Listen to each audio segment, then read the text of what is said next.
1798, Kentucky. The serial killer family that ran the farm of horrors in the dying light of an autumn long forgotten. When the forests of southeastern Kentucky burned red and gold beneath an indifferent sky, travelers began to vanish. 17 souls disappeared along a lonely stretch of wilderness road, swallowed by 20 miles of shadow and silence. Their horses were found wandering without riders, saddlebags torn open, personal effects scattered like mute accusations in the dirt.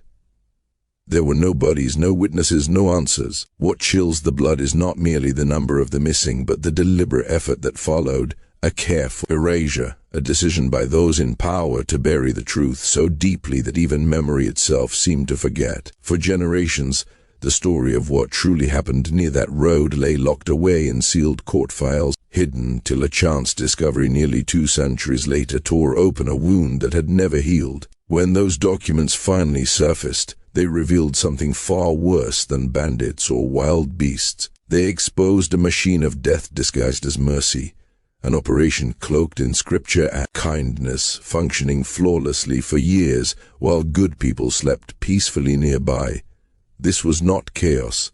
This was design, a farm that welcomed the weary and delivered them to oblivion, quietly, efficiently, and with prayer on its lips. The revelation did not begin with screams or blood, but with dust. A county clerk, tasked with routine archival work in a courthouse basement, uncovered records mislabeled and forgotten. Pages brittle with age told a story no one was meant to read again. In them was the confession of a frontier nightmare, unfolding in a land poised between civilization and savagery, where the rules of the East dissolved into the raw will to survive. In 1798, southeastern Kentucky existed on a knife's edge. The wilderness road cut through the Cumberland Gap like an open vein, carrying settlers westward from Virginia and the Carolinas.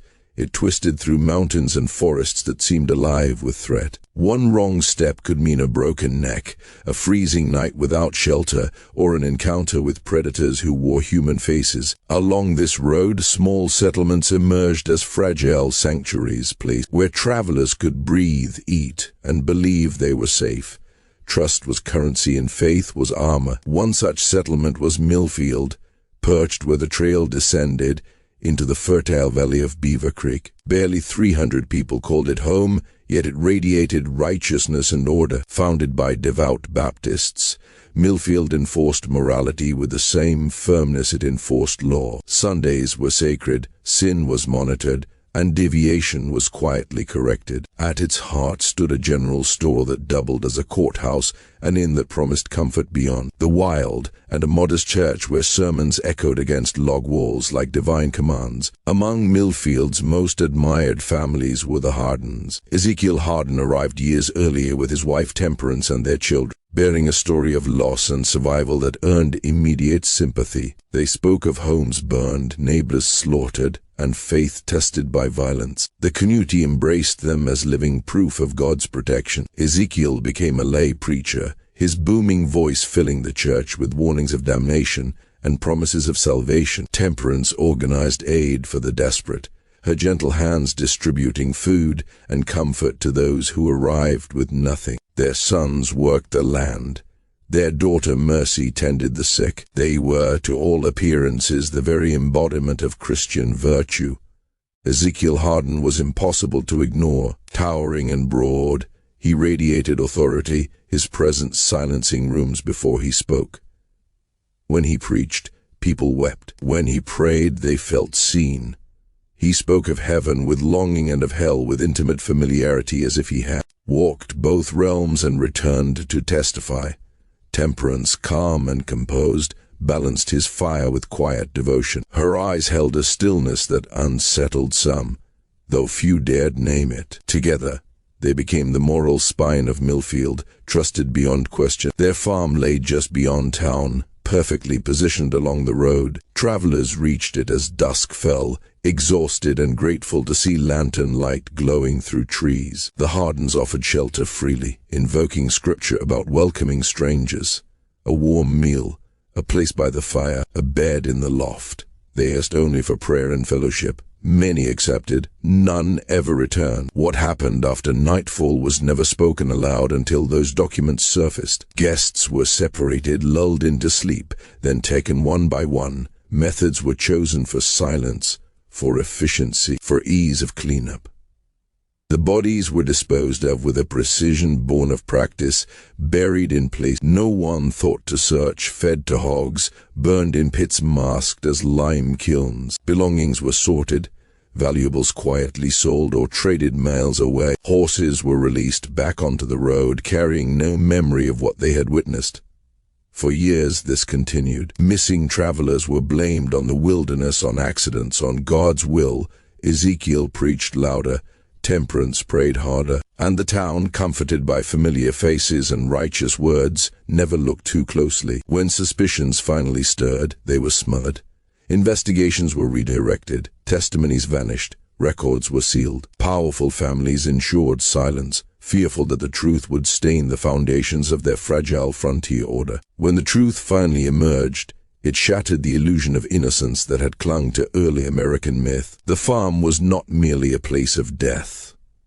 It was a mirror, reflecting how easily evil thrives when wrapped in faith, how horror flourishes when kindness is assumed, how the darkest acts can hide behind the warmest smiles. Even now, if you stand along that old road, when the forest grows quiet and the air turns cold, some swear they can still feel it. A pressure in the chest, a whisper in the leaves, the echo of prayers spoken too late. In that place the ground remembers, and the shadows are still listening.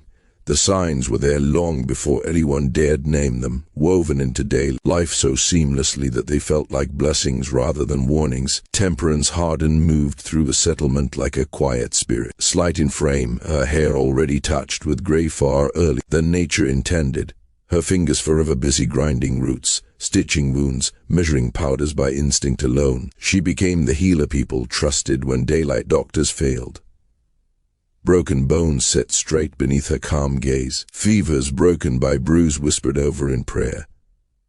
Children pulled back from the edge of death after her midnight visit, her silhouette slipping through darkness like an answered plea. Stories of her cures traveled faster than the wilderness wind, and soon family came from miles away, convinced her hands carried something more than knowledge, something unexplainable. The hardened children appeared equally blessed. Caleb, broad and powerful, worked the fields until his back ached, then shouldered the burdens of others without complaint. He lifted fallen fences, harvested neighbors' crops, and spoke with a softness that disarmed suspicion. Josiah carried a quieter strength, sharp-eyed and thoughtful, teaching letters and scripture during winter months when the land lay dormant and minds wandered. Mercy, radiant and kind, kept careful records of guests, her smile soothing fears, her voice warm enough to convince the most nervous traveler that they were safe. Together they formed a portrait of frontier virtue so complete it felt ordained.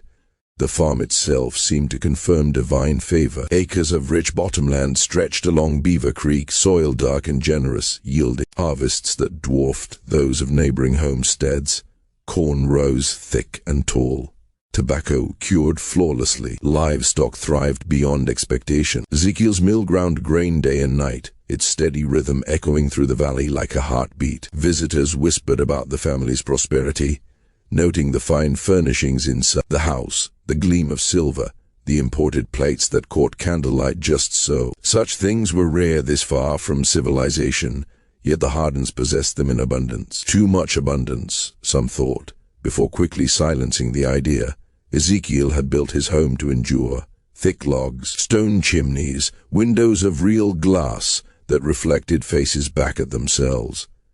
Inside, comfort blended with control. Doors closed softly but firmly. Locks slid home with a sound that lingered. Outbuildings dotted the property like sentinels, each with a purpose, each placed where sightlines were limited. The barn alone could shelter dozens of horses, an impossible size for a simple farm. Ezekiel called it preparedness, others called it generosity, no one called it what it truly was. Travelers arrived constantly, broken axles, lamed animals, storms that turned trails into traps. The Hardens never turned anyone away. Ezekiel rode out into rain and darkness to rescue the stranded, his lantern bobbing like a promise. Temperance tended wounds without asking payment. Guests were fed, prayed over, and offered beds beneath sturdy beams. Their kindness became legend. Guides pointed wanderers toward Beaver Creek with confidence, assuring them that if night fell, the Hardens would keep them alive until morning. Mercy recorded every name in the guest book, her handwriting neat, her ink dark and precise. Merchants, ministers, families, lone men chasing opportunity or escape. The book grew thick with entries, each one a testament to trust freely given. Yet, in a land where death waited behind trees and rivers swallowed the careless, trust was the most dangerous offering of all. The illusion shattered when Samuel Fletcher failed to arrive. Fletcher was known along the road, respected for his discipline and timing. He did not gamble with routes or weather. He did not linger. When he promised arrival, he delivered. His partner knew this as well as he knew his own breath. When days passed without word, dread settled in like a cold fog. This was not delay, this was disappearance. The search traced Fletcher's path backward, step by careful step. Inns remembered him. Traders recalled his measured speech. Farmers nodded, saying yes, he passed through right on time. Then the trail reached Millfield, and certainty collapsed into nothing. No one could say where Fletcher went next. It was as if the earth had opened and swallowed him whole. His horse was found grazing calmly near Miller's Creek, saddle still secured, coat glossy, eyes unafraid. It bore no mark of struggle. No broken tack. No sign of panic. The animal had been released, deliberately, thoughtfully. Nearby, Fletcher's belongings lay arranged, with unsettling care, and his bridle, cleaned of dust and blood, had been removed and hung carefully from a low tree branch, swaying gently in the breeze like a silent signal. That was when the air changed. Questions followed, hesitant at first, then sharper. Why here? Why now? Why did so many travelers vanish near Beaver Creek? Whispers curled through Millfield, meeting resistance at every turn. Ezekiel preached louder, Temperance worked longer hours, Mercy smiled harder. The family closed ranks, their faith unshaken, their generosity unchanged.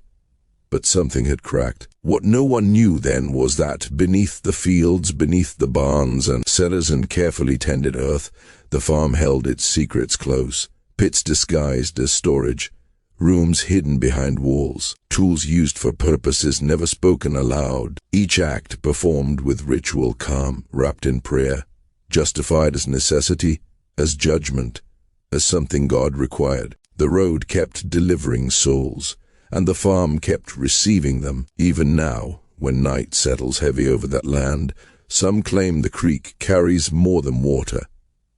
They say the soil breathes, that trees remember the weight they once bore, that if you listen long enough, beneath the hum of insects and wind, you can hear the guest book turning it, pages by itself, name after name, each one a whisper asking why trust was the last thing they ever gave. Nothing about the scene suggested chance or misfortune. The way the belongings were arranged spoke of intention, of hands that knew exactly what they were doing. Samuel Fletcher's saddlebags were untouched, their straps still tight, the leather pouch inside heavy with silver that represented months of perilous trade. That money alone should have invited violence, yet it lay waiting, ignored. This was no common robbery, no desperate ambush by starving men. The wilderness was cruel, but it was also practical, and practicality would have taken the silver. Its presence whispered a darker truth. Even more unsettling was the trail itself. Fletcher's personal items did not lie scattered at random. They formed a line measured and deliberate, stretching away from the road and into the trees.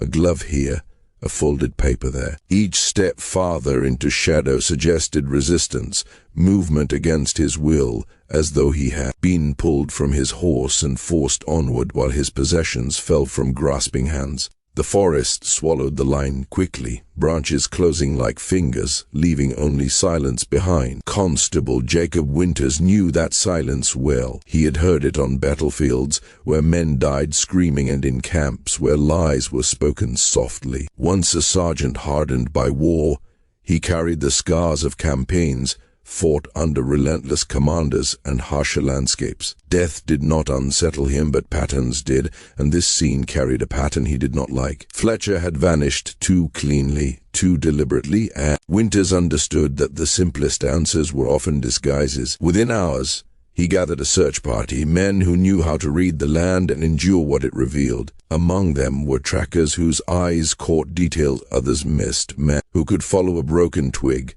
as easily as a footprint in snow. They moved quickly, tension tightening with every step, as the trail drew them closer to Beaver Creek. The signs grew clearer, then suddenly ended. Blood appeared sparingly, dark against leaves, fabric snagged on thorns, scuffed earth where someone had stumbled but not fallen. Fletcher had been alive when he left the road, wounded but conscious, driven forward by unseen pressure. Then, at the boundary of hardened land, everything vanished. No prints, no blood, no broken branches. The forest floor lay undisturbed, pristine, as though the earth itself had been smoothed by careful hands. It was not that the trail grew faint.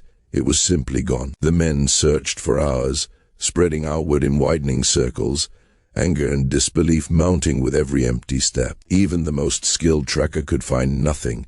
It was as if the merchant had been lifted from the soil and erased. Winters felt a chill settle in his chest, a sensation he had learned to trust. Something had happened here, something deliberate and practiced, and it had been done on ground someone wanted protected. When Winters approached Ezekiel Harden, he was met with courtesy so polished it felt rehearsed. Yes, Ezekiel said, Fletcher had come by just before nightfall.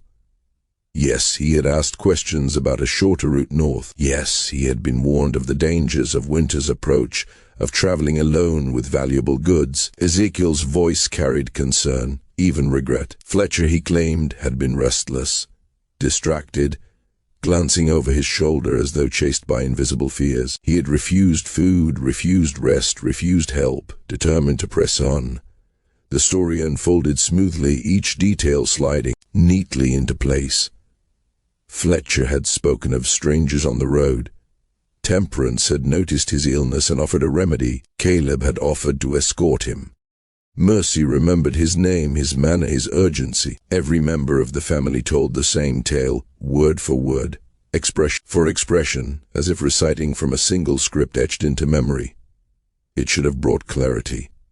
Instead, it raised alarms. Winters had questioned enough witnesses to know the truth was always messy. Honest people disagreed on small details, stumbled over recollections, corrected themselves. The Harden family did none of that. Their memories were flawless, too flawless.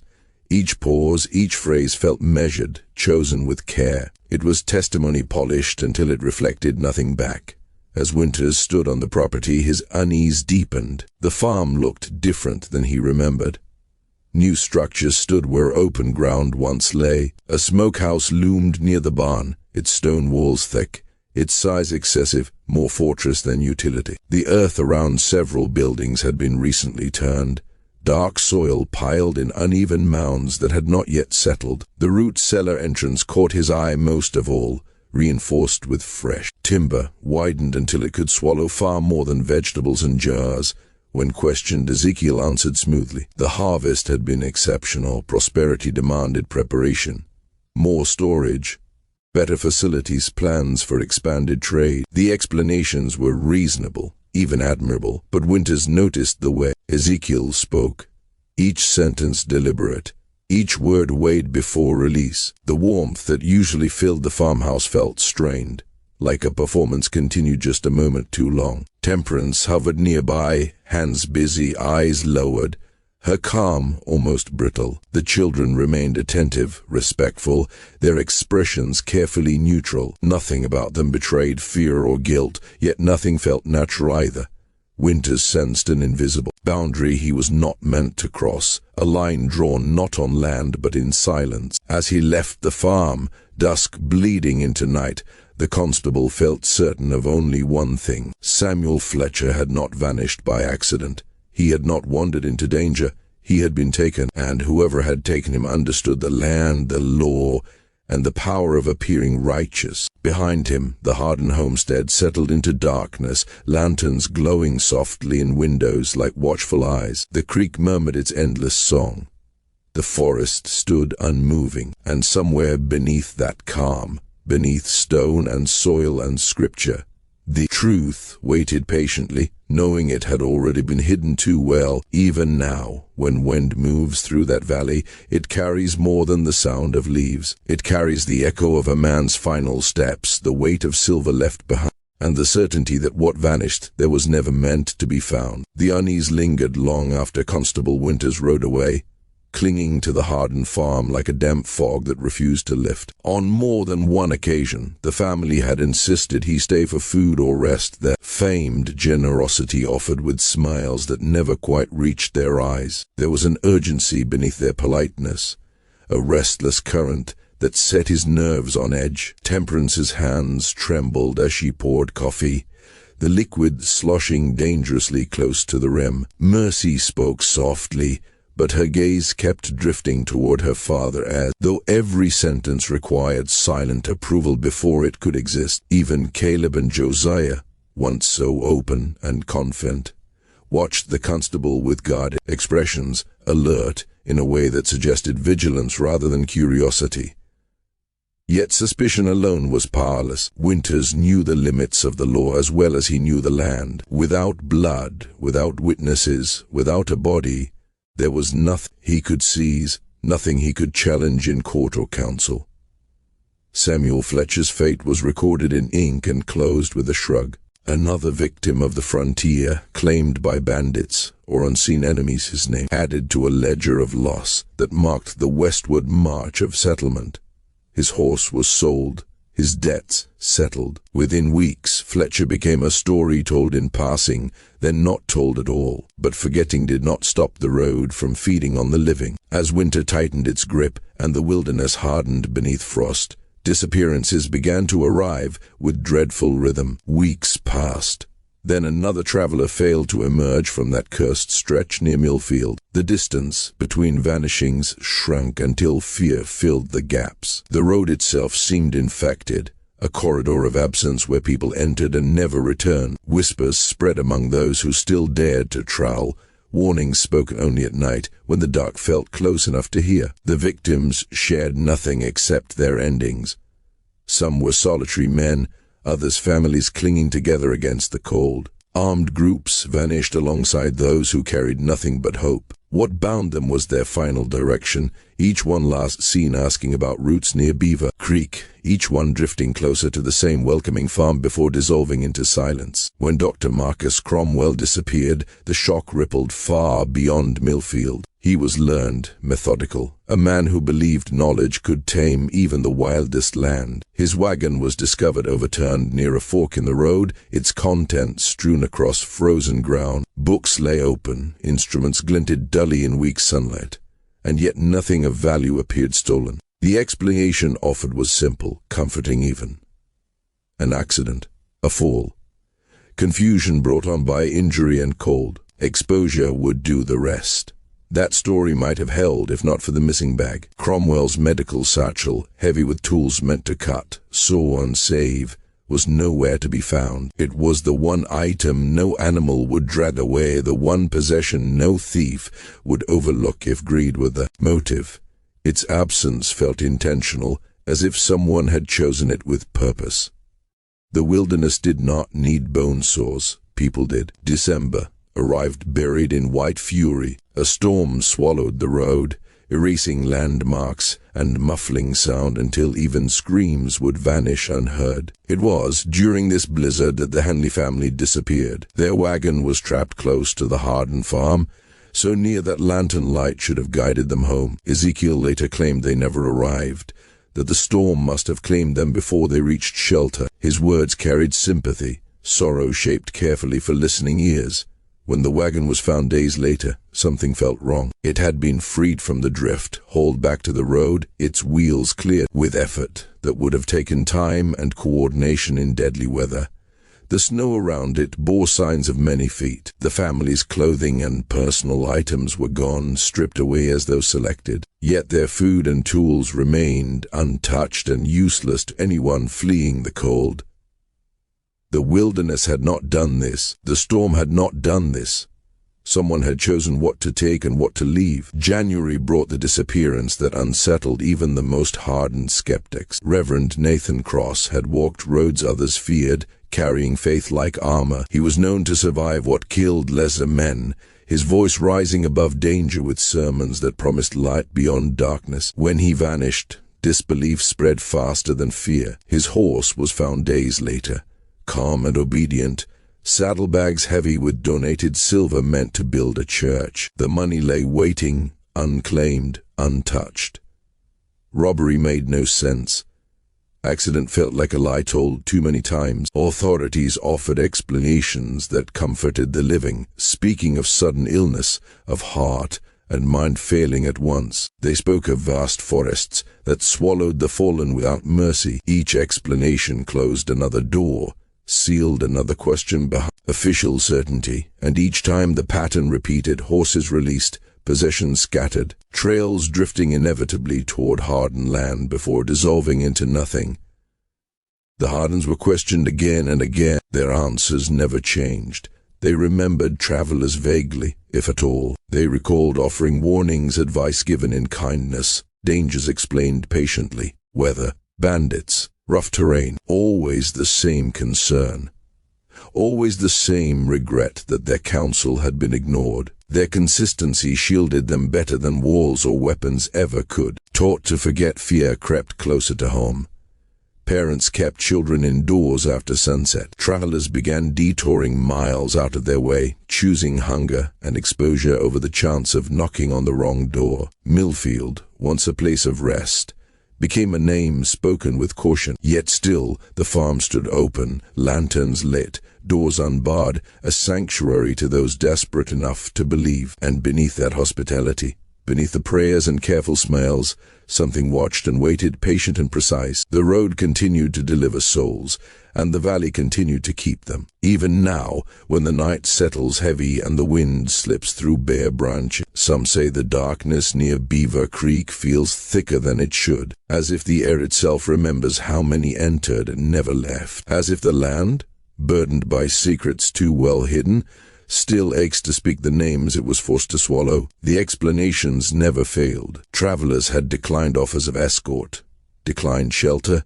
declined caution itself, choosing schedules over survival. Each disappearance came wrapped in polite reasoning, and Constable Winters found himself cornered by circumstance, his frustration growing heavier with every unanswered question. The Hardens stood untouchable, elevated by reputation and faith, admired by nearly everyone except the man sworn to protect the truth. Ezekiel's sermons continued to fill pews beyond Millfield, his voice thundering scripture with such conviction that even seasoned ministers listened in quiet respect. Temperance's name was spoken with reverence after the fever season, her remedies credited with saving entire families. To accuse them without undeniable proof would not only end Winter's career, it would isolate him in a land where survival depended on trust and alliances. On the frontier, suspicion could kill as surely as a blade. Winters knew the risk all too well. He had watched other lawmen fall from grace, ruined not by crime, but by accusation. The wilderness ran on favors, shared labor, and unspoken debts. Turning against the wrong household could cost a man his livelihood, his safety, even his freedom. And the Harden stories fit neatly into the harsh logic of frontier life. The road was deadly. Bandits prowled. Storms struck without warning. People vanished every year, claimed by the wild with no witnesses and no graves. What made these vanishings different was not drama, but proximity. Too many absences clustered too closely, too many trails ending in the same direction. Yet patterns meant nothing without proof, and proof dissolved the moment it touched hardened soil. The family welcomed inspection with open arms. Barn doors were thrown wide, cellars unlocked. Fields walked under polite smiles. They answered questions eagerly, even joining search parties. their cooperation so complete it felt rehearsed, almost theatrical. Each failed search seemed to reinforce their innocence, while tightening the noose around Winter's doubts. The harder he looked, the less there was to hold. Then the first fracture appeared, small and unexpected. It came not from a rival, a traveler, or a rival preacher, but from a child. Timothy Voran was known for wandering woods and returning with stories that stretched belief. Most smiled indulgently at his tales. When he approached Winters in early spring, his voice trembling, the constable nearly dismissed him as well. Nearly. Timothy spoke of screams, not sudden cries or distant shouts, but long sustained wails that clawed through the night, sounds soaked in terror, rising and breaking like waves against rock. He described hearing them near Beaver Creek, near the Harden farm, always after darkness had settled fully, when lanterns were scarce and prayers should have been done. He said the screams lasted a long time, long enough to make his chest hurt, long enough that sleep felt impossible afterward. Sometimes they were joined by other noises, heavy and rhythmic, like pounding wood or metal, and other times by voices layered together, murmuring or chanting words he could not understand. The sounds always ended the same way, abruptly, as if something had been switched off. Silence followed so completely it felt unnatural, pressing in on the ears. Winters listened carefully, watching the boy's face. Timothy was not excited. He was afraid. When questioned further, the boy's parents admitted they too had heard strange noises on occasion, but had explained them away. Animals, they said, whined through hollows. The wilderness played tricks on the mind, and besides, the Hardens were good people, church-going, charitable. What reason was there to doubt them? One detail shattered that comfort. Timothy remembered when the screams happened, not vague seasons or blurred memories, but specific nights. When Winters compared those dates to his records, his stomach tightened, each one aligned precisely with a disappearance along the road. Not close, exact. The coincidence was too sharp, too clean to ignore. Chance did not repeat itself with such precision. From that moment, Winters moved carefully. He did not confront. He did not accuse. He listened. Quiet conversations followed, framed as casual concern rather than investigation. Neighbors living near the Harden land were asked gentle questions, ones that revealed nothing of Winters' suspicions. Slowly, reluctantly, details emerged. Small things people had noticed but dismissed because they did not fit the image they trusted. Sarah Mitchell, whose farm lay nearest, recalled seeing lantern light drifting between buildings long after midnight. She spoke of nights when the sound of digging carried across the fields, slow and steady, continuing until dawn. When she once mentioned it to Temperance after church, the healer had smiled and explained it away as cellar work, necessary improvements for storage. Sarah remembered feeling embarrassed for asking. Another neighbor mentioned the creek running oddly, murky at times, its surface disturbed as if something heavy had been dragged through. Someone else recalled the smell, sharp and sour, lingering near the smokehouse even when no mate was curing. Each observation alone meant nothing. Together they formed a shape Winters could no longer ignore. He began to see the farm differently, the placement of buildings, the thickness of walls, the way certain doors were always kept locked, even during the day, the way Ezekiel's eyes followed visitors just a moment too long, the way Temperance's calm felt strained, like glass under pressure. Every answer the Hardens gave was reasonable. That was the most terrifying part. They lived inside plausibility, hiding behind faith and function. They did not resist. They did not flee. They waited. Winters felt the weight of isolation settle on him. No one else was ready to believe what he was beginning to understand. Accusing the Hardens meant tearing at the fabric of the community itself. It meant suggesting that kindness could be a mask, that prayer could hide intent, that charity could lead directly to death. But once the idea took root, he would not let go. At night, Winters lay awake, replaying Timothy's words, screams, chanting, silence. He imagined the darkness around Beaver Creek thickening, absorbing sound, swallowing proof. He imagined lanterns moving between buildings, shadows stretching and merging, work done carefully while the world slept. The frontier had taught him many things, but none more important than this.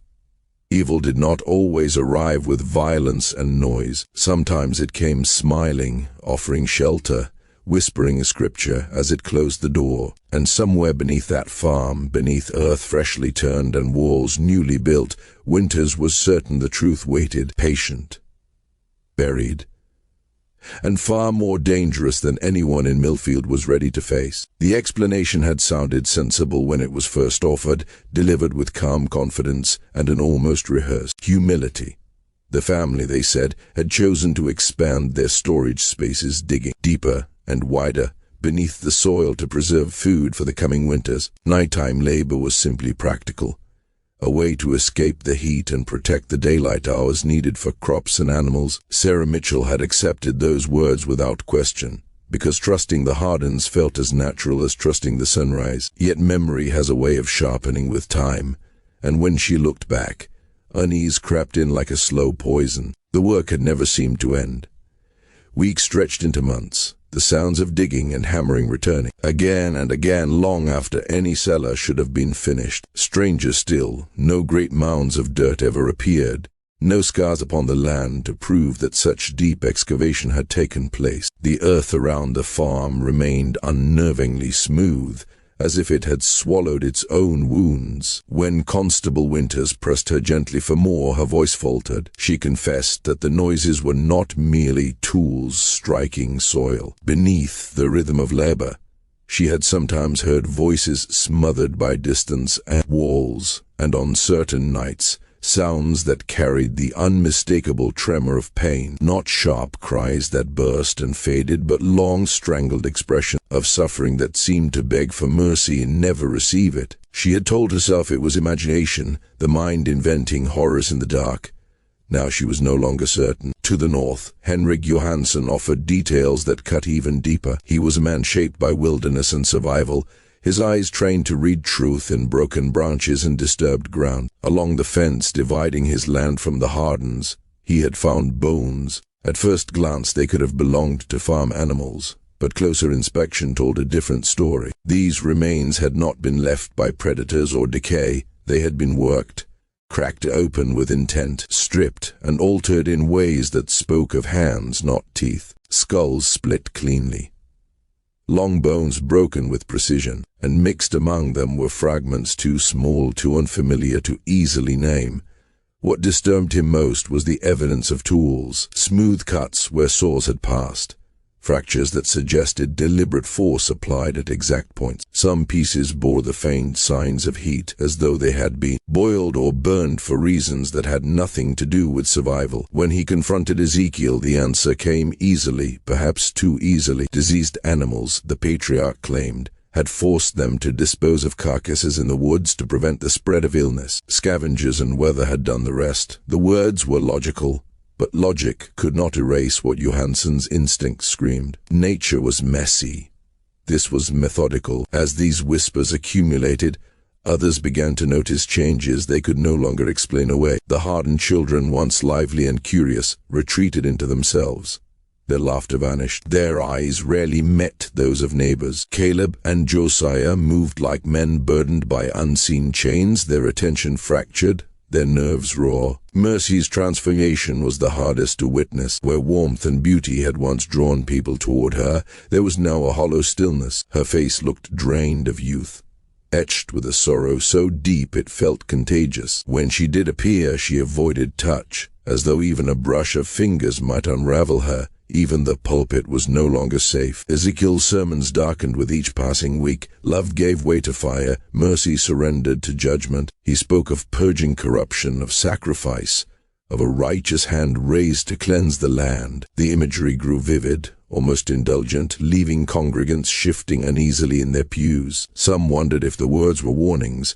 Others feared they were confessions disguised as scripture. Winters followed every thread he could find, and what he uncovered beneath the surface was absence itself. The family's past dissolved under scrutiny. Their tale of fleeing violence could not be confirmed. No records, no witnesses, no trace of their existence before their arrival. It was as if they had stepped fully formed out of shadow and decided to wear borrowed histories like masks. For people who claimed to have lost everything, they had arrived with wealth, with furnishings, with tools too fine for refugees. The contradiction gnawed at Winter's thoughts, keeping him awake long after the town slept. Then came the peddler. Isaac Brewster rolled into Millfield with dust on his boots and stories heavy as lead. He spoke of another place, another time, where travelers vanished along a lonely road near a prosperous farm. Different names, same pattern. A family admired, welcoming, God-fearing, and around them people disappeared without trace. The road, the excuses, the danger blamed on wilderness, it all echoed too perfectly as Brewster spoke. Winters felt the last illusion shatter. The pieces aligned with a terrible clarity. This was not coincidence. This was repetition. A cycle perfected through practice and patience. Whatever evil had once taken root elsewhere had simply moved, changed its name, and begun again. And as night fell over Millfield, the land seemed to hold its breath. Somewhere beneath the hardened farm, beneath soil that showed no scars, something waited, not buried by accident, but hidden with care, waiting in silence, waiting for the next knock on the door, waiting for another soul foolish enough to trust the light of a lantern in the dark. Those who traveled the old road spoke of a pattern they could never quite prove. A rider would be seen moving toward the Harper land, a wagon creaking beneath its load, a figure waving politely as dusk swallowed the trail. Then nothing. Days later, a horse would be found wandering without reins, saddlebags torn open and scattered like offerings left behind in haste. Authorities whispered, suspected, circled the truth like predators, afraid to strike, yet always retreated for lack of something solid to hold in their hands. Evidence dissolved before it could be grasped, just as it now slipped through Constable Winter's fingers in Kentucky. Isaac Brewster's voice lowered when he spoke of the Harper family themselves, as though even memory feared being overheard. Zachariah Harper, he said, had carried the presence of a prophet. Tall, severe, his gaze sharp enough to pin a man in place. He preached without official title, yet people listened, donated, trusted. Prudence Harper was his opposite in form, but not in influence. Small and gentle, known for hands that healed and herbs that soothed, like the Hardens. They had arrived claiming to be fleeing violence, bearing no proof of the lives they said had been burned away behind them. Like the Hardens, they became indispensable, beloved, unquestioned. When Brewster described their children, the room seemed to tilt. Ages, faces, mannerisms aligned with horrifying precision. It was as if Winters were hearing echoes rather than stories, reflections cast years apart. The resemblance was so exact it felt deliberate, as though identities had been shed and reclaimed like carefully chosen garments. Then came the detail that froze Winter's blood.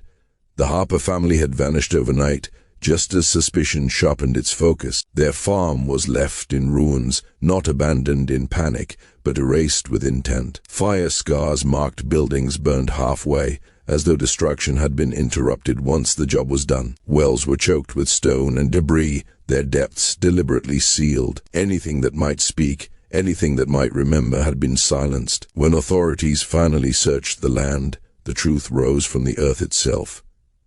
Shallow graves hidden among trees, bones tangled with roots.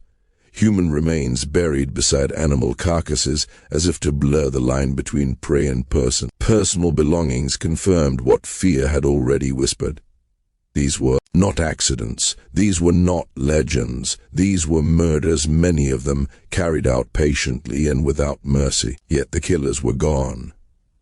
The trail ended in wilderness, and after months of searching, the case was sealed with resignation. Lost to the land, escaped beyond law, gone. As Brewster finished, the implications pressed against Winter's chest until breathing felt difficult. If this story was true, the Hardens were not amateurs driven by chance. They were practitioners, travelers in death. They had refined their craft, corrected their mistakes, learned how to erase themselves more completely. Kentucky was not a beginning. It was an evolution, and if Tennessee had been merely a test, then what had happened here was something far worse, a harvest spanning years, bodies reduced to whispers, numbers too large to speak aloud.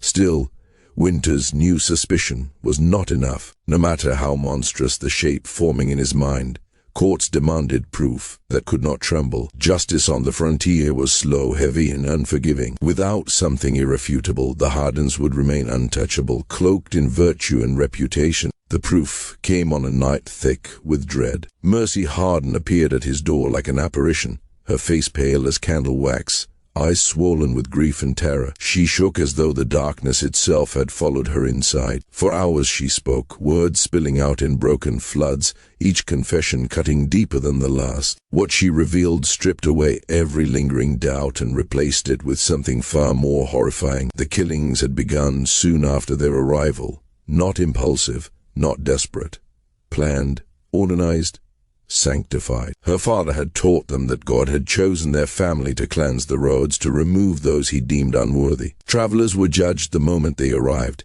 weighed not only for their possessions but for their usefulness, their vulnerability, their silence.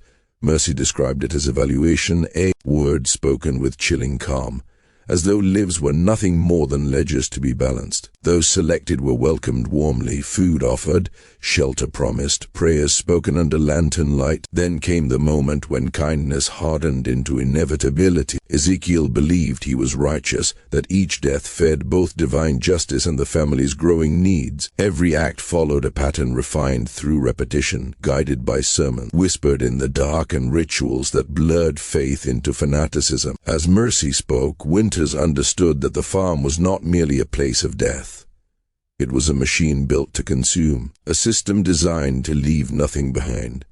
The land itself had been. When dawn finally crept through the cabin windows, Winters sat in silence, the weight of truth settling like ash. Somewhere beyond the trees, the hardened farm waited, peaceful in appearance, innocent in daylight. But beneath it, beneath walls and soil and prayer, lay the evidence of years soaked in blood. And now, at last, the shadows had spoken.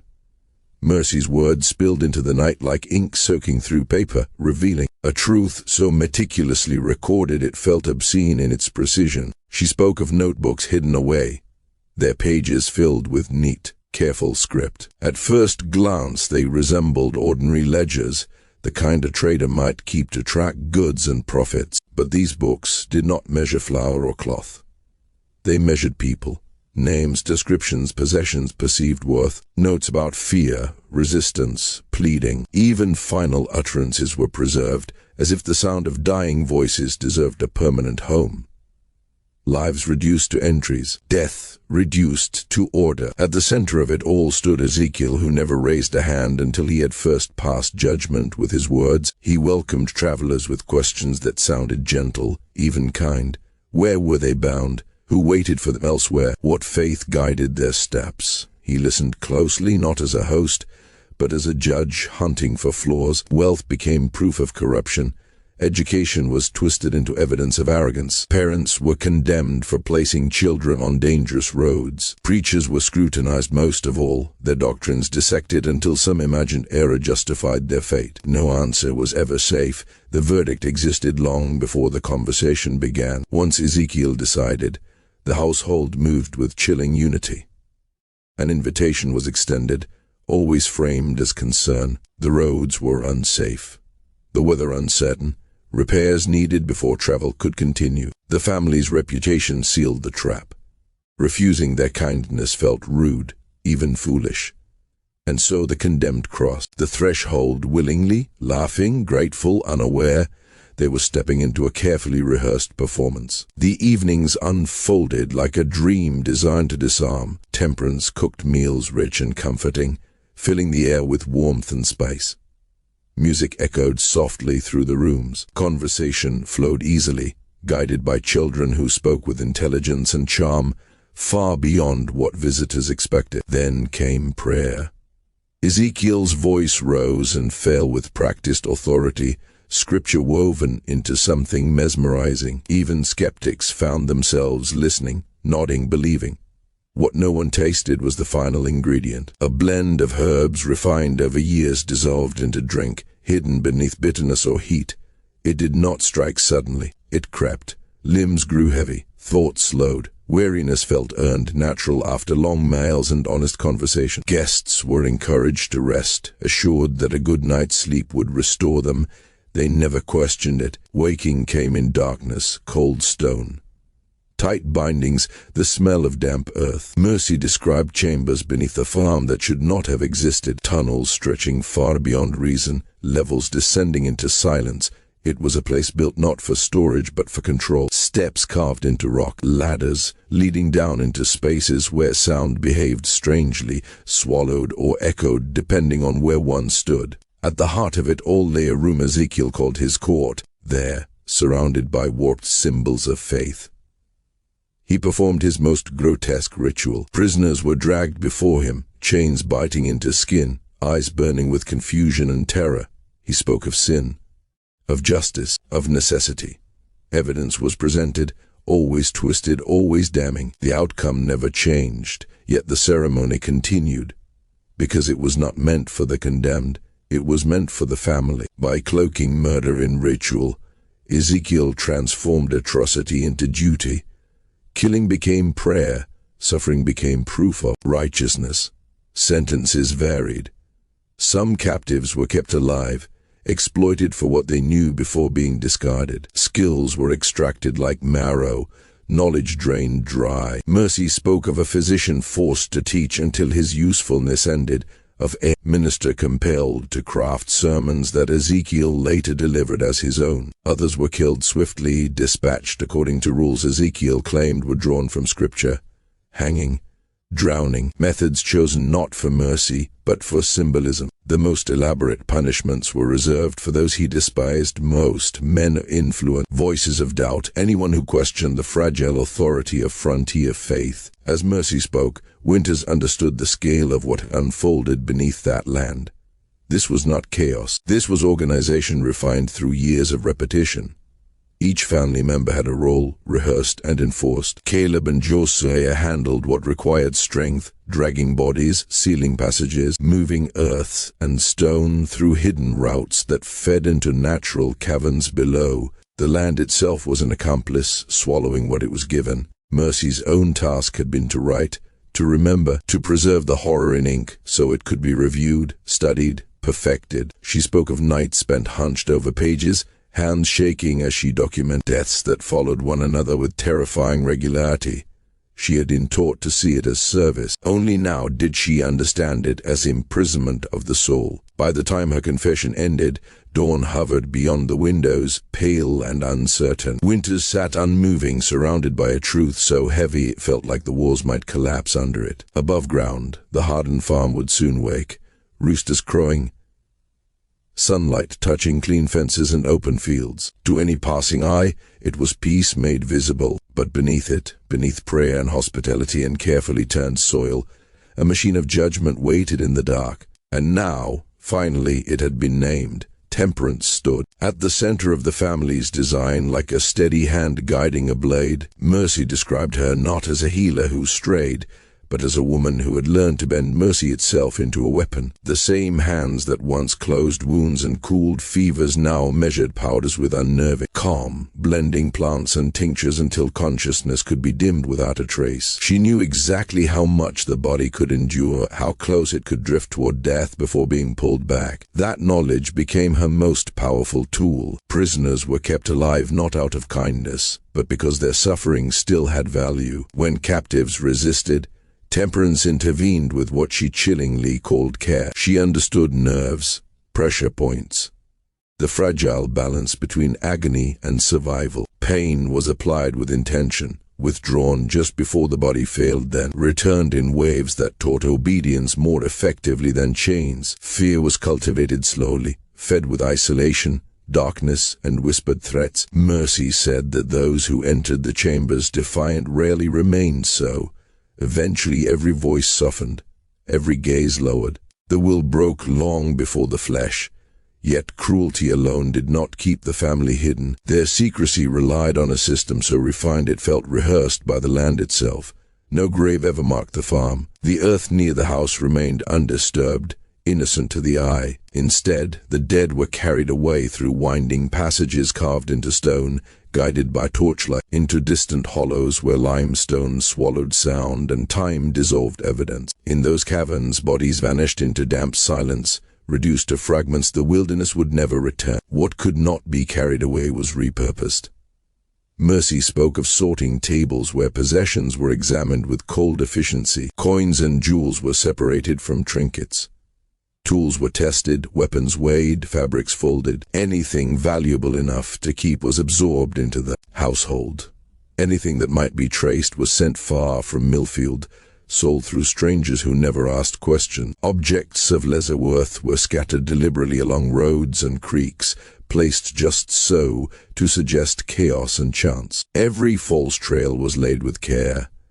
Clothing was treated the same way. Useful garments were cleaned and worn until they lost all identity. Distinctive pieces were burned or cut apart, their ashes mingling with hearth dust. Even the horses required strategy. Familiar animals could betray too much.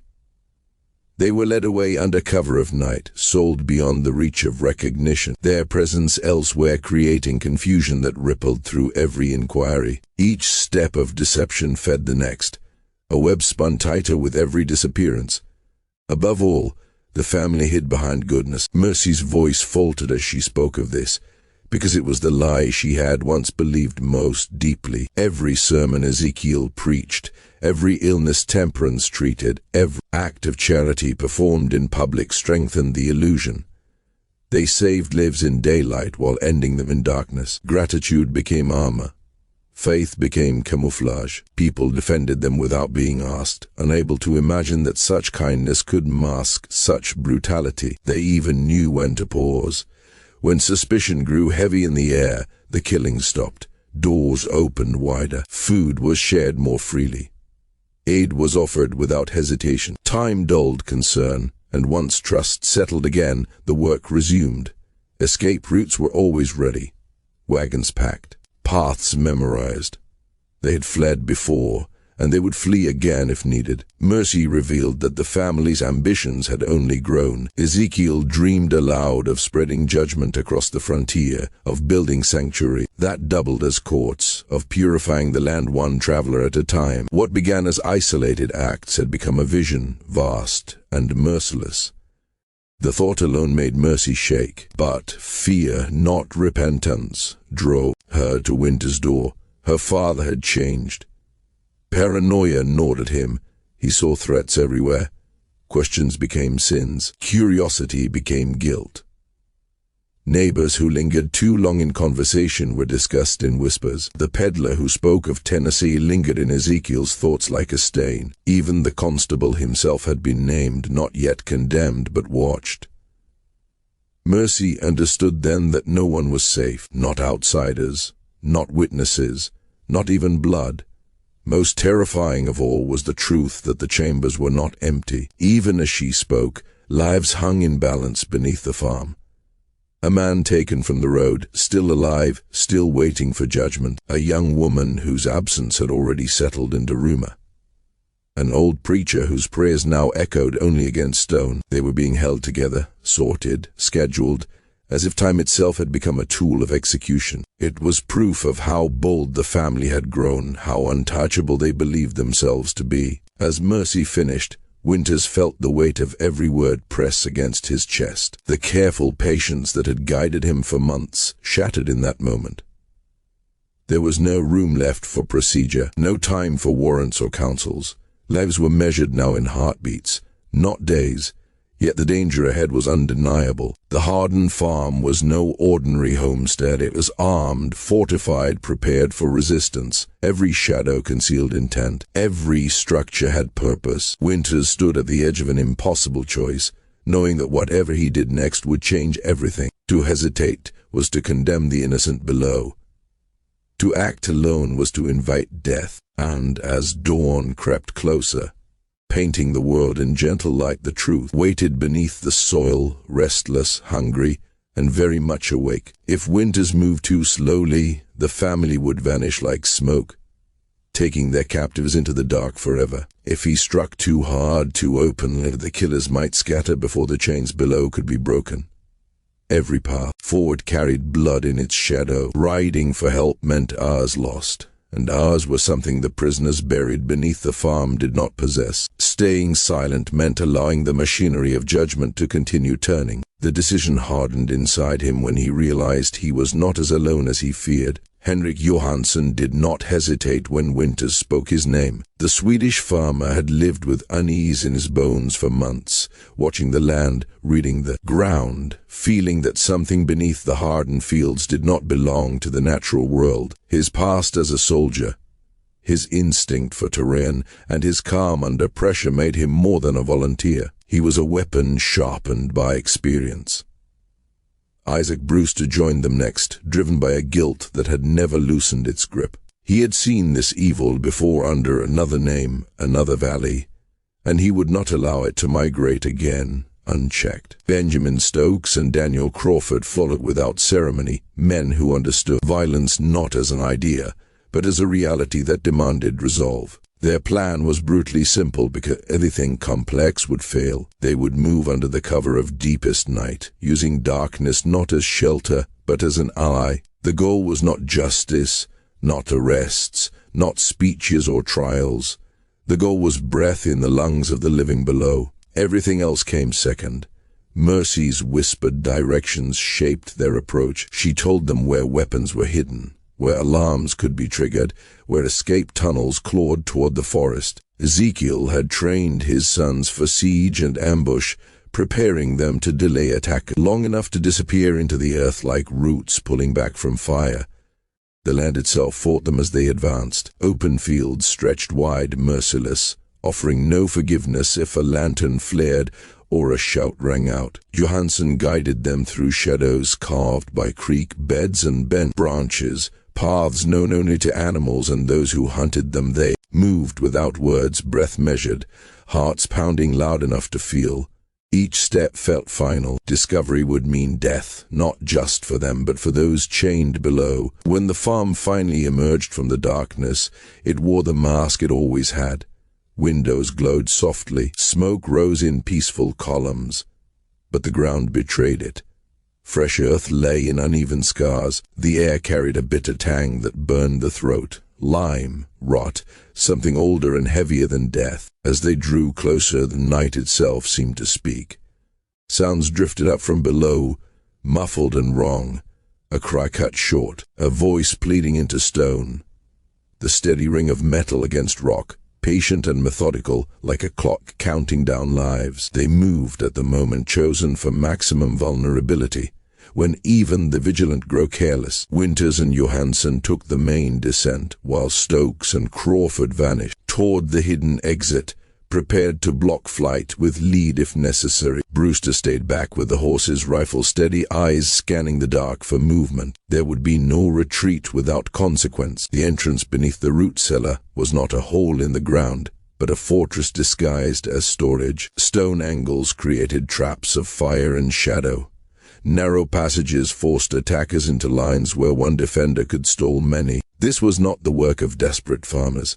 It was the work of planners who had rehearsed this moment in their minds for years. But arrogance had dulled their edge. They believed themselves invisible. Descending into the earth felt like entering a throat that intended to swallow them whole. The first chamber opened onto a scene that froze the blood. Ezekiel and his sons were there, not watching for danger, but preparing for execution. Their focus was inward, ritual-bound, blind to intrusion.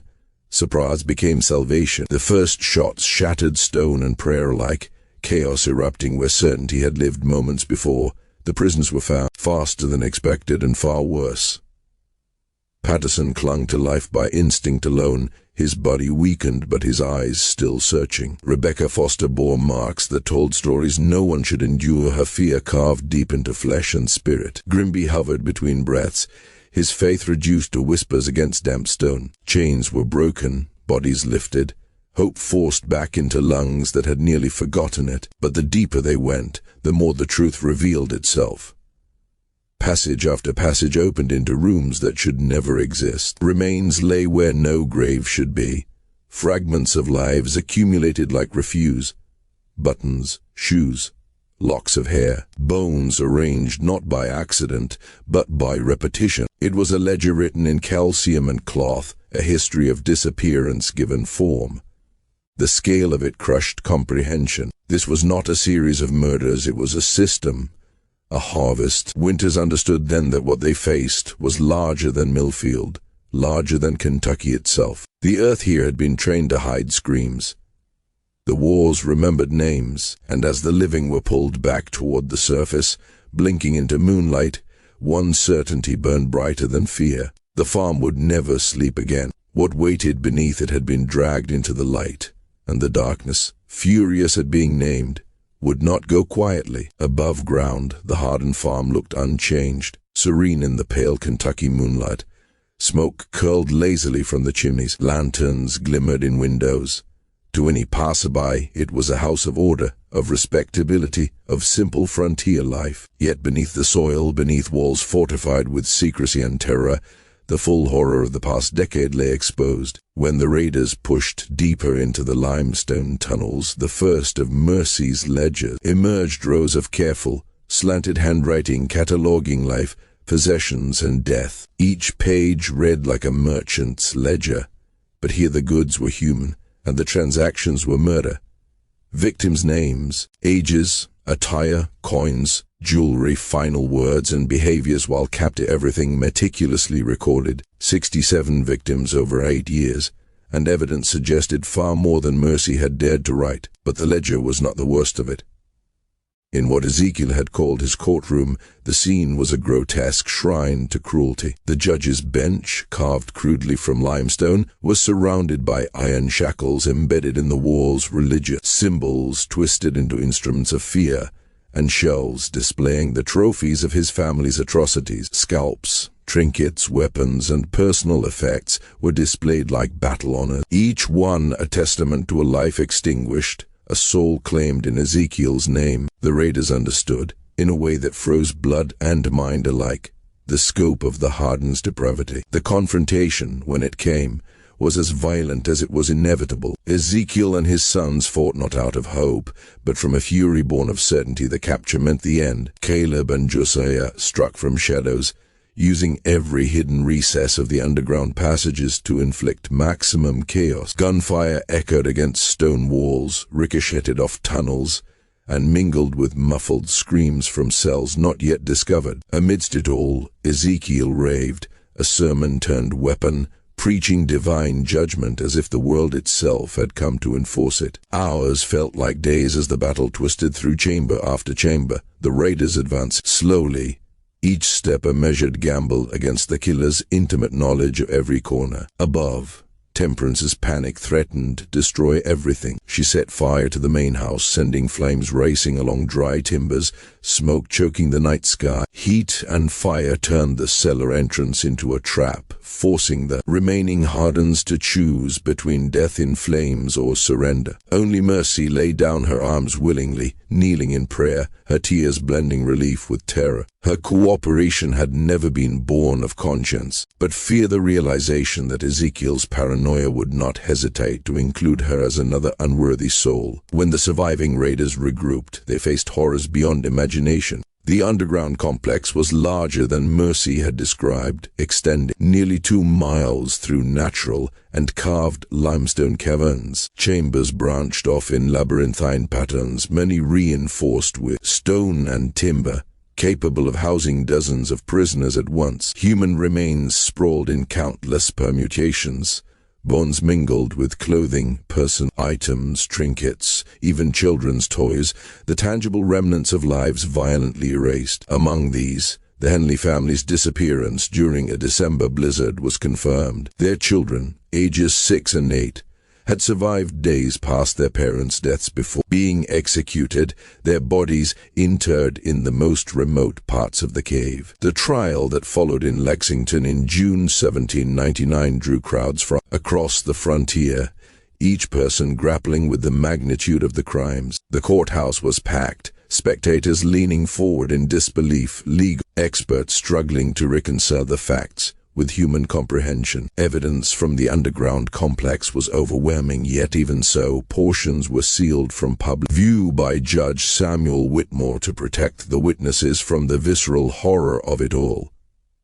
Ezekiel Harden stood unrepentant. He used the courtroom as a pulpit, turning testimony into sermons about divine justice. Every murder, he insisted, was sanctioned by God, every life taken a step toward purifying the frontier from sin. Goods seized from victims were not theft, they were sacred compensation for the family's holy work. The complex beneath the farm was not a prison, but a courthouse, a space where divine judgment was meted out according to Ezekiel's twisted interpretation of Scripture. His wife and sons, despite the mounting evidence, claimed coercion, speaking of fanaticism, fear, and the power of Ezekiel's convictions as if they had been unwilling accomplices to heaven's will. Yet no argument could mask the truth recorded in bones, ledgers, and scorched earth. Mercy's testimony had illuminated the meticulous, horrifying operation, roles assigned, rituals followed, lives catalogued, and a family's perverse pride embedded in each act. Caleb and Josiah, strong and silent until the moment of capture, had been both enforcers and executioners. Temperance, skilled in both medicine and manipulation, had kept prisoners alive, administered drugs to incapacitate them, and applied psychological torments designed to extinguish resistance. And Mercy herself, the recorder of it all, had survived by the narrowest margin, her terror ensuring that the world would finally see the nightmare they had built. And so Kentucky, and indeed the frontier beyond, learned the truth of the hardened farm, that beneath the facade of piety, industry, and hospitality had lain a machine of death, operating with precision for nearly a decade. The ledgers and trophies, the tortured remains and hidden chambers, bore witness to crimes that would echo through generations. What was unearthed in those tunnels was not merely a series of murders, it was a meticulously orchestrated empire of fear, a frontier laboratory of cruelty, and a reminder that evil, when cloaked in faith and civility, can persist undisturbed for years. The farm would never sleep again. Its shadows had been named, its silence broken, its darkness dragged into the light, and even as justice took its course above ground, the echoes of the horrors below would linger, whispering through limestone, soil, and memory, for anyone daring enough to listen. Above ground, the Kentucky sun rose slowly over the ruins of the hardened farm, casting long, trembling shadows over fields that had once seemed so peaceful. The smell of smoke and charred timber still lingered in the air, a bitter reminder that the house of horrors had finally been brought to earth. Beneath the scorched beams and ash-strewn floors, the underground chambers remained sealed, a tomb for the countless lives extinguished by a family who had hidden evil behind the guise of piety and hospitality. The court proceedings had ended, the verdicts delivered with the precision and finality demanded by justice. But the weight of the hardened legacy would echo far beyond the walls of the Lexington courthouse. During the trial, each family member's testimony revealed the warped logic that had allowed such atrocities to unfold for nearly a decade. Temperance claimed her knowledge of anatomy and medicine had been used against her will, a tool wielded by her father to keep prisoners alive and executions efficient. Caleb and Josiah,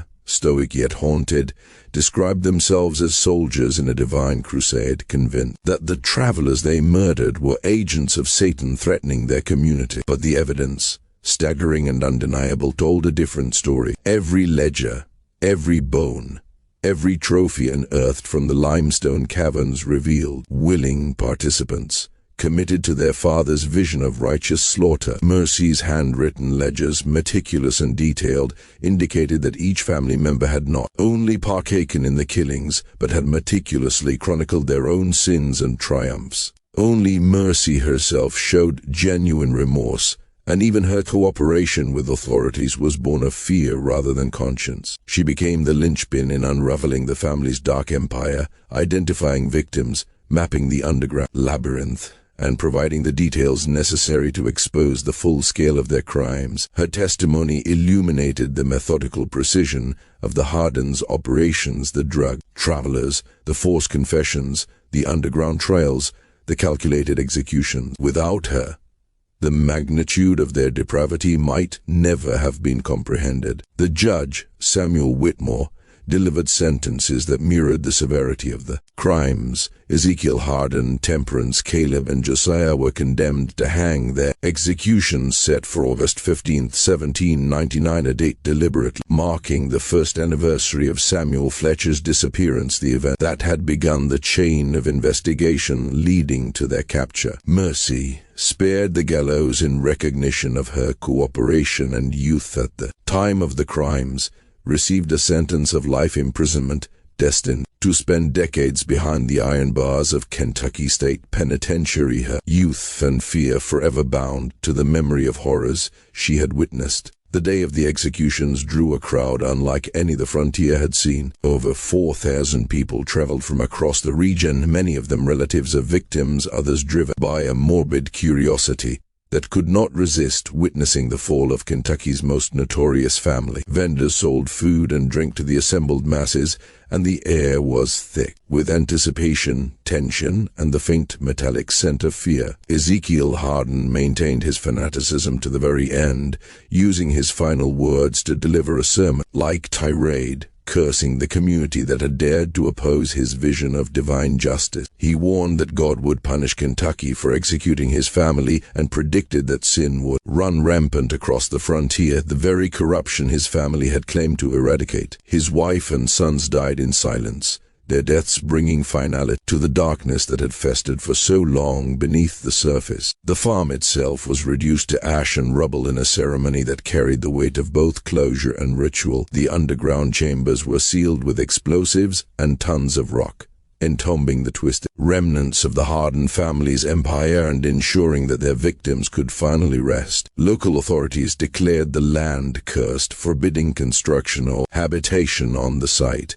and a wary respect settled over the terrain. Yet the impact of the Hardin crimes stretched far beyond the farm, reshaping the way frontier communities approached safety, trust, and vigilance. New laws arose in the wake of the trial, requiring background checks for land purchases and formalized protocols for investigating disappearances, providing structure and precedent for a frontier society often defined by chaos. The Hardin case became a stark warning about the dangers of blind faith in religious authority and the ease with which evil could hide beneath respectability. Communities learned to question appearances, to probe deeper than the polished surfaces of hospitality and charity, and to understand that darkness could flourish even in the most ordinary of homes. The trial also established important legal precedents, particularly in the use of circumstantial evidence in capital cases and the protection of cooperating witnesses. Mercy Hardin's testimony proved that even the tightest bonds of family loyalty could be broken when legal safeguards and incentives encouraged truth. The records and ledgers from the case, sealed in 1801,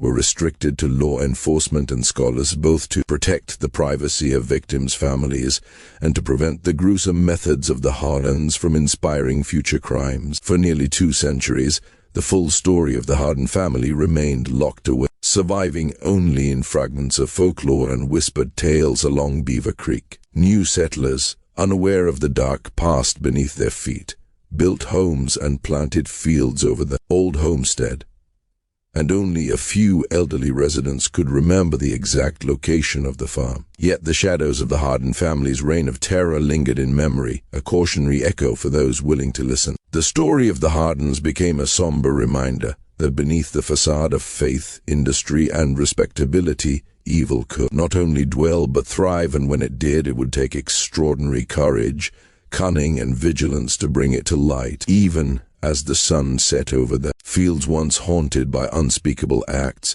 the echoes of the Hardin farm remained a whispering, relentless testament to the horrors of unchecked fanaticism, the fragility of trust, and the chilling depths of human cruelty. Even decades after the last echoes of the Hardin farm faded into legend, the shadows of their crimes refused to be fully silenced. In 1987, the rediscovery of the case files finally allowed historians to piece together much of the terrifying story of Kentucky's first notorious family of killers, but the deeper truths remain elusive, buried beneath layers of soil, stone, and secrecy. The cave system where the Hardens hid their victims has never been completely explored, and authorities suspect that countless remains may still linger in the deepest, most inaccessible chambers, places too dangerous for investigators of the 18th century to reach, and too costly for modern teams to disturb. Even now, the sealed tunnels and chambers stand as silent witnesses to horrors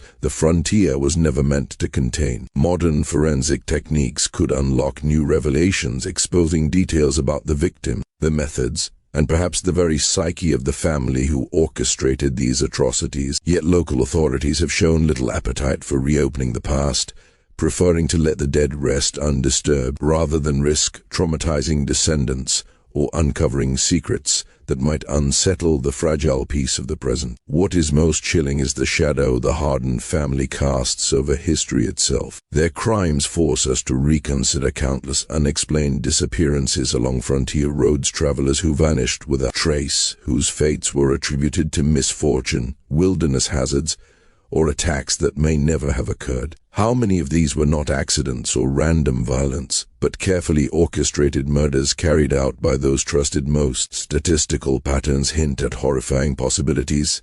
Clusters of disappearances near other prosperous, seemingly respectable families in Tennessee, Virginia, North Carolina, and Georgia suggest the Hardens may not have been unique. Perhaps other predators moved in plain sight, masked by religion, charity, and social standing. Ezekiel Harden died that August morning in 1799, but the questions he leaves behind linger like a chill in the soil. Evil often hides behind the most innocent mask, and history is littered with examples of atrocities committed by those convinced they were executing God's will. The frontier, with its isolation and reliance on trust, offered fertile ground for such darkness. Communities that prized reputation over scrutiny, courtesy over caution, became unwitting enablers, trading human lives for comfort and social harmony. The Harden case reminds us that the terror of the American frontier was not only in the wilderness itself but in the people who inhabited it. The westward expansion created opportunity for settlers seeking new lives and for predators who understood the fragility of trust, the vulnerability of travelers,